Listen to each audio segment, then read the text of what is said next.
17,000 photos and videos that haunt me every day. I feel like nobody's talking about this. I'm like, am I the only one struggling with this?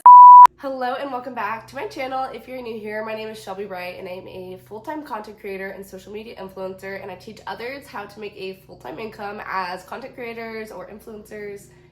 And I am so happy that you're here today. This is a video that I've been wanting to create and record for you guys for a while now. I just want to be completely transparent with my job as a content creator. Whether you are already a content creator and you're doing this full time and you're struggling and you just need a little bit of encouragement, or if you are interested in becoming a content creator and you just want to see the good, the bad, the ugly, and see what it's really all about. This is my personal experience with being a content creator, and everybody's journey looks completely different, and I just want to share that with you today. First off, I do want to say I'm a little bit sick, so if you hear my voice is a little weird, that is why, but we're just gonna roll with it, okay?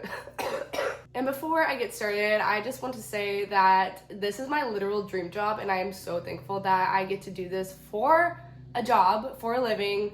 By no means am I complaining by anything, but I do want to share with you just the struggles that I have gone through or I'm currently dealing with and facing and trying to work through with any job. I believe that there are difficulties. Obviously, life happens and we're constantly learning. So that's kind of why I'm sharing this today. And I really just want to help you if you are struggling with any of these issues, to know that you're not alone and we can get through it together. I truly feel like nobody's talking about this because obviously if you're a social media influencer, you're not necessarily showing every aspect of your life.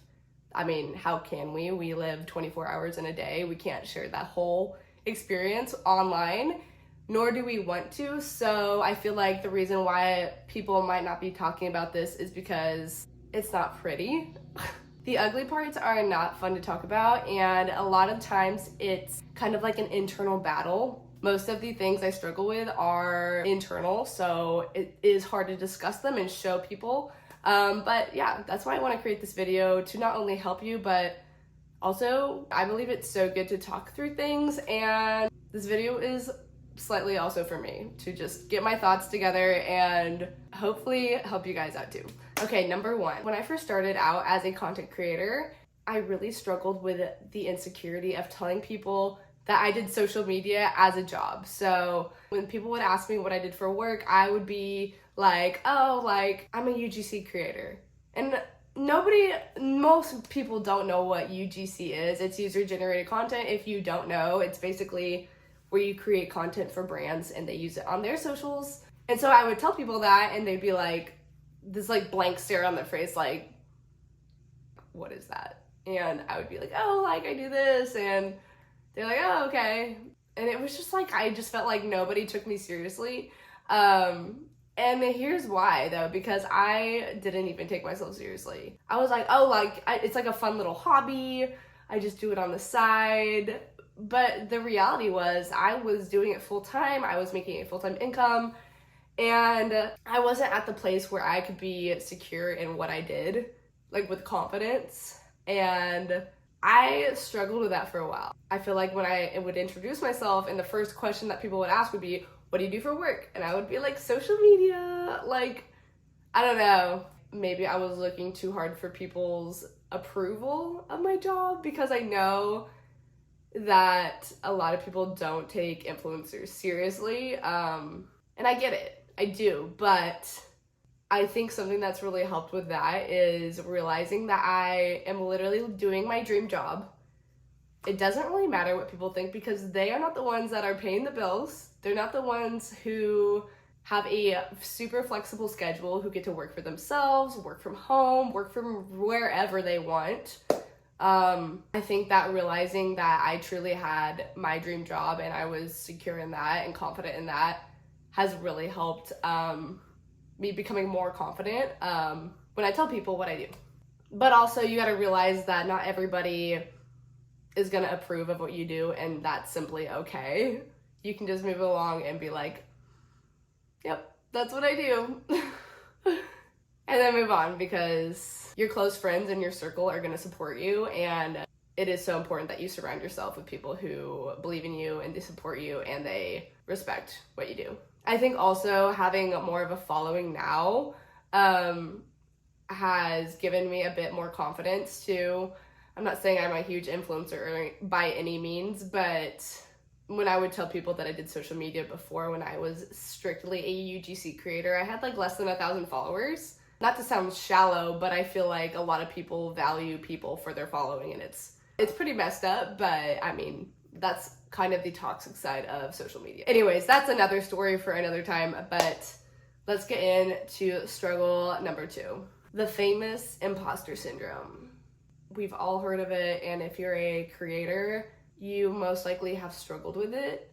Or if you're a human being, you've struggled with comparing yourself to other people. This one is huge, and it's something that I still work on from time to time. It's not as big of a struggle now for me because I have found my niche, I found my passion, and I love what I do, and I focus on me. However, something about being a creator, I'm constantly getting inspo, whether that's from other people, different sources, and you can almost get into your head so much if you're focusing too much on other creators. Being completely vulnerable right now, I have had a few creators that I truly, truly love, and we have similar styles. We have similar styles in our homes, our editing, our whole aesthetic, and I've had to catch myself and step back, unfollow them, not because I feel like I'm copying them, but it's just so I can step back and focus on myself and who I am as a unique creator, because the truth is there is no one like you. You are so unique as a creator that there's no way that you could not be yourself. Even if you copy a person to a T in their style and their content, but there is only one you, and realizing that has really helped me.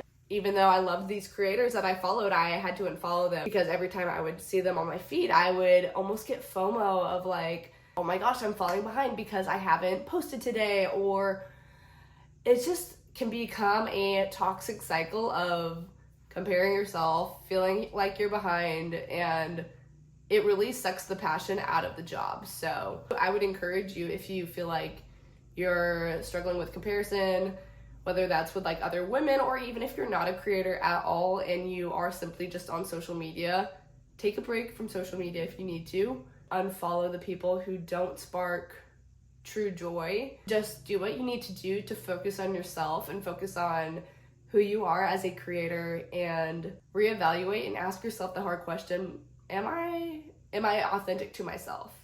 Am I being true to me? And do I love the content that I'm creating? Do I enjoy doing it? Because at the end of the day, even though this is a job, I still believe that everyone should love what they do.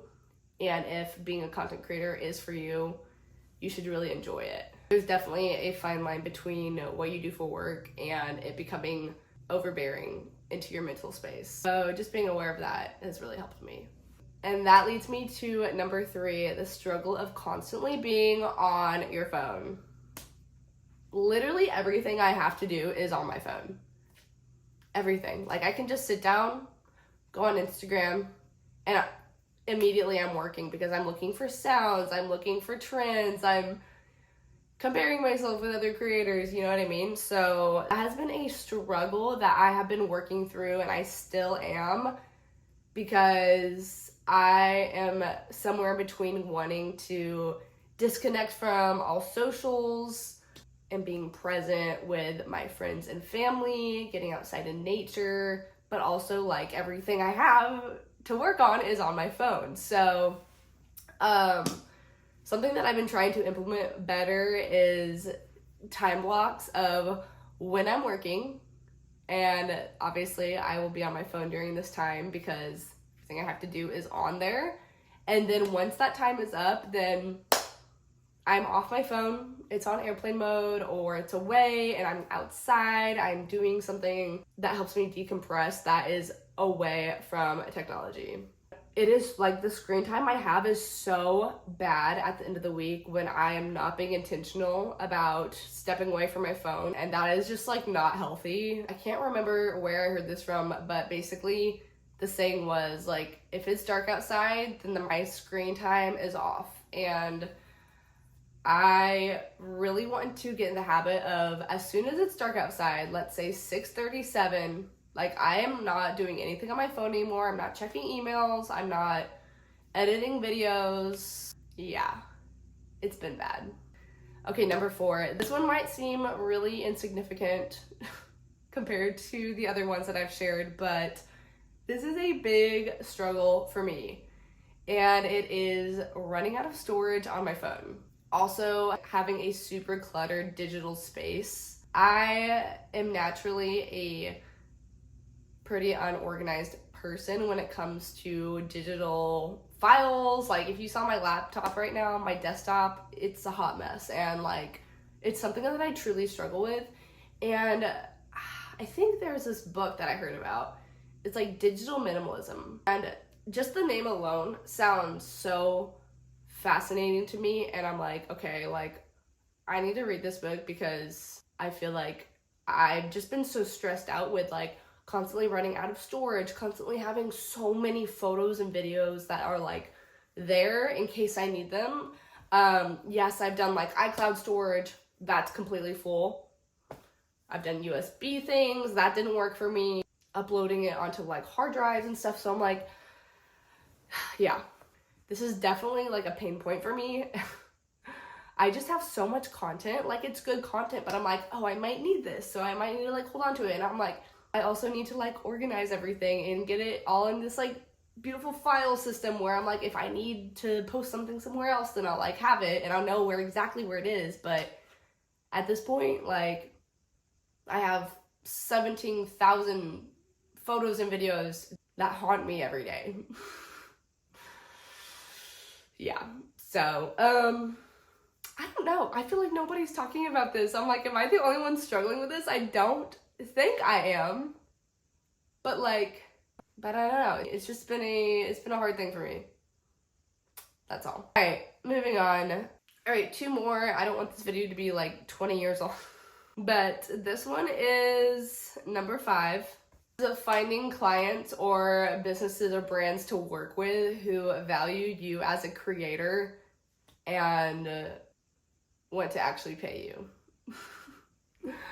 I have reached out to with thousands of brands to partner with, especially at the beginning where I really had no idea what I was doing, but a lot of them would respond with, oh, here's the link to my ambassador program or my affiliate program, and I'm like, hello, like, I'm looking for a job. I'm not going to create free content for you that you don't want to pay for. Same with gifted collabs. Like, I am guilty. I have accepted a lot of gifted collabs simply because I wanted the product or I needed a product to shoot for content. Something that just really eats away at my last nerve is when brands try to squeeze creators so tight and they just try to squeeze all the free content they can out of them. I get it, budgets and stuff, but I'm like, these big brands are saying that they don't have a budget for me. Like, I don't think so. I know that content is so priceless that's why content creators are able to make this a career, because the brands who respect creators are willing to pay a high amount for content. So, yeah, that's something that has not been fun. Something that I will say, being a content creator for over a year now, I do have retainer clients, which means they come to me every time they have a campaign or when they have new products. So it gets easier if you are in the beginning stages and you're looking for brands to work with and they are just saying all the same stuff. Don't worry, you will find them. You will find them, okay? So don't give up. Keep sending those pitches and you will get paid for your work, I promise. Number 6 is struggling to know my worth in my content. Thankfully, realize that my content is priceless now and I create great content for brands that converts and looks good. But I did not always have this mindset, especially when I first started. I would accept any kind of collab, and I even accepted a collab one time where I literally had to buy the product and I was like, okay. get a grip. But I didn't know any better. I was like, okay, well, this brand just wants to work with me and I get to create content, which at the beginning, I will say it's okay to accept gifted collabs as long as you don't have to buy anything, pay for shipping. If you simply just want to get your hands on some product to create some content for it, that is okay, but just don't stay in that place where you aren't expecting to get paid for your work. Once I started realizing that my content was valuable, I had to turn down some brands that I truly wanted to work with, but they were just not valuing me as a creator, and I just felt like that respect was not there. And it wasn't until I started charging more for my work when I started getting retainer clients and working with some really awesome brands that respect me and love my work, and they keep coming back for more, and they're not worried about the prices and stuff. So don't be discouraged if you can't land brand deals that are paying yet, if you are new to the game, but also know your worth and don't settle for crappy brand deals. I could keep going with some other small struggles, but those are the main ones that I wanted to touch on and just share my heart with you guys. And I just hope this video encourages you so much. And if you guys have any questions at all, you know that my comments are always open, my DMs are open. But that's all for today. I hope you guys have a fabulous week, and I will see you in the next video. Bye!